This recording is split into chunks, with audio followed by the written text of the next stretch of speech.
Hai sobat, gimana kabar kalian? Semoga disehatkan selalu dan banyak rezekinya, amin. Jangan lupa untuk berlangganan. Dengan Anda berlangganan, Anda menjadi orang pertama di channel ini yang memiliki hak istimewa.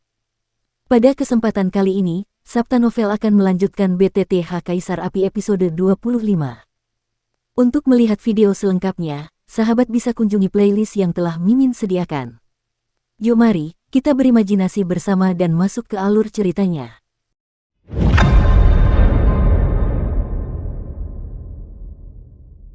Hahaha, Yuer masih saja menangis seperti gadis kecil, dan dia tidak takut dengan lelucon orang lain. Yueyu jelas sangat senang karena penyakit gelap yang baru saja disembuhkannya selama bertahun-tahun. Dia tahu betul bahwa putri kesayangannya ini tidak pernah khawatir tentang masalah ini selama bertahun-tahun. Yuyu memeluk putrinya dan membiarkannya menangis sebentar, lalu berkata, "Baiklah, jangan menangis, kamu tahu bahwa ayahku, Xiaoyan, roh dan kekuatan jiwa yang dihabiskan oleh Xiaoyan untuk menyembuhkanku tidak lebih lemah dariku, kamu tidak siap untuk membawanya. Apakah dia akan turun untuk beristirahat?"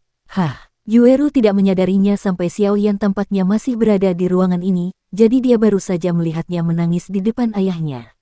"Aduh, kamu jelek, kamu jelek."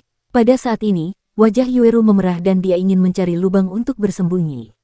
"Ayo pergi, aku akan mengantarmu ke bawah untuk beristirahat." "Ayah, istirahatlah yang cukup." Setelah berbicara, dia menatap tajam ke arah ayahnya dan berkata, menunjukkan bahwa dia juga sedang dalam pemulihan dari penyakit serius dan perlu istirahat yang cukup, lalu membuka pintu dan membawa Xiaoyan keluar. Yueru sendiri sudah mencapai usia untuk membicarakan pernikahan. Sebelumnya, karena ayahnya terluka, dia mencari seseorang yang bisa menyelamatkan ayahnya. Semuanya sudah beres. Pemuda di depannya tidak hanya menyelamatkan ayahnya, tetapi dia juga seorang apoteker tingkat pertama, dan seorang kaisar petarung bintang 3. Pemuda seperti itu tidak hanya membuat De Yueru merasa seperti rusa, tetapi juga teman-temannya. Sangat sedikit orang yang membuat De Yueru tergoda. "Sudah sampai, kamu bisa beristirahat dengan baik di sini. Aku akan meneleponmu saat waktunya makan malam. Aku akan pergi dulu dan tidak mengganggu istirahatmu." Yueru membawa Xiaoyan ke sebuah ruangan yang luas dan berkata. Xiaoyan menatap Yueru Guliang yang perlahan-lahan menarik diri, dan juga merangkak ke tempat tidur dan tertidur. Bebannya terlalu berat beberapa hari ini.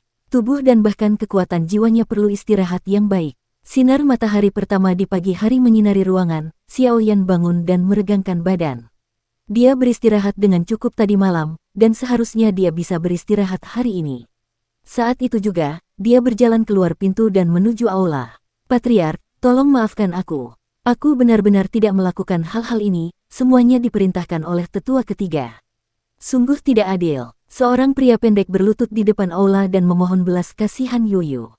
"Tetua ketiga, apalagi yang ingin kau katakan?" "Saya mengaku bersalah."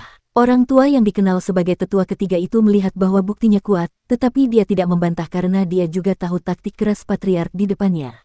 "Beberapa tahun terakhir, penyakitku kambuh lagi, dan kekuatanku tidak sebaik sebelumnya. Berapa banyak kebaikan yang telah kau lakukan di belakangku. Aku tidak akan tahu di masa depan. Sekarang setelah aku menyingkirkan penyakit gelap itu, saatnya membereskan keluarga ini." Setelah tubuh Yueyu selesai, aura kuat dari puncak Dou di bintang 5 terpancar seketika, dan semua orang di aula keluarga tidak bisa menahan rasa sedikit pun paksaan. "Kemarilah, kalahkan mereka dan tangani mereka sesuai aturan klan." Yueyu pun memberi instruksi. "Itu memang pantas. Kamu tidak bisa hidup karena dosa-dosamu sendiri." Beberapa orang di gedung parlemen terus setuju dengan pendekatan sang patriark. Membiarkan hama keluarga seperti ini hanya akan mendiskreditkan keluarga. Teman kecil Xiaoyan sudah bangun. Wajah Yueyu yang awalnya marah tiba-tiba berubah penuh kasih saat melihat Xiaoyan, dan tersenyum pada Xiaoyan, karena dia juga tahu bahwa putrinya tampak sedikit tidak nyaman dengan pria di depannya.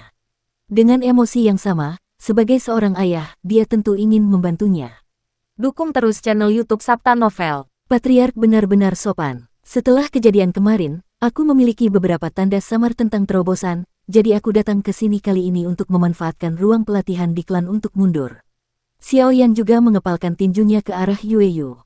"Apakah kamu akan membuat terobosan?" "Ini masalah, tentu saja tidak ada masalah." Yueyu jelas dalam suasana hati yang baik karena lukanya hampir sembuh, dan dia dalam suasana hati yang baik setelah membersihkan keluarga, dan tertawa terbahak-bahak. Menembus adalah sesuatu yang tidak dapat dicapai. Jika demikian, belum terlambat. Pergilah sekarang, kata Xiao Yan. Yue, kenapa kamu masih berdiri di sana? Bawa teman kecil Xiao Yan untuk mundur. Yue Yu berkata kepada putrinya yang linglung, putrinya benar-benar nyata. Karena lukanya telah sembuh, Xiao Yan tidak hanya melihat keenam dewa dan tidak ada tuan. Selain itu, matanya akan terbang keluar. Apakah kamu takut orang lain tidak akan melihatnya? Hei, itu saja, itu benar-benar gadis besar. Yue Yu mendesah dalam hatinya, tetapi mulut dan hatinya semuanya dari hati, kegembiraan. Berjalan di jalan hantu, Xiao Yan menatap gaun putri di depannya, Fen Daiyuna, yang jelas-jelas berpakaian seperti dia telah didandani dengan hati-hati. Yue Ru, yang memiliki ekspresi sedikit gugup di wajahnya, buru-buru bertanya, apakah Yue Guliang sedang memikirkan sesuatu? Itu bukan masalah besar, aku juga sangat senang penyakit gelap ayahku sembuh, tapi... Yue Ru menjawab pertanyaan Xiao Yan dengan cara yang salah.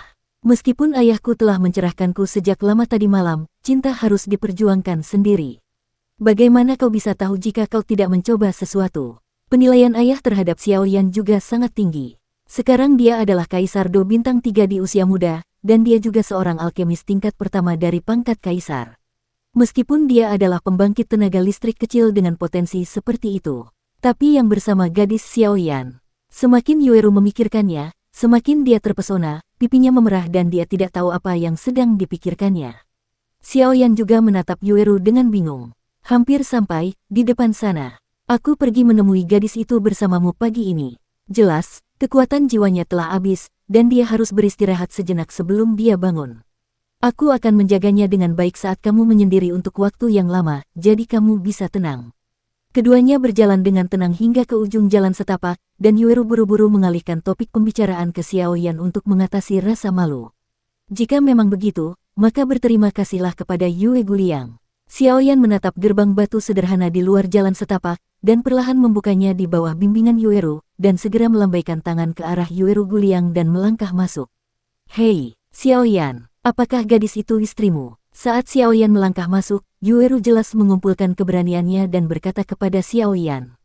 Tidak heran Yue Ru menanyakan hal ini. Dilihat dari penampilannya, mereka semua adalah pasangan yang ditakdirkan. Apakah tidak ada kesempatan bagiku untuk akhirnya bertemu dengan seorang pria yang membuat hatiku bahagia?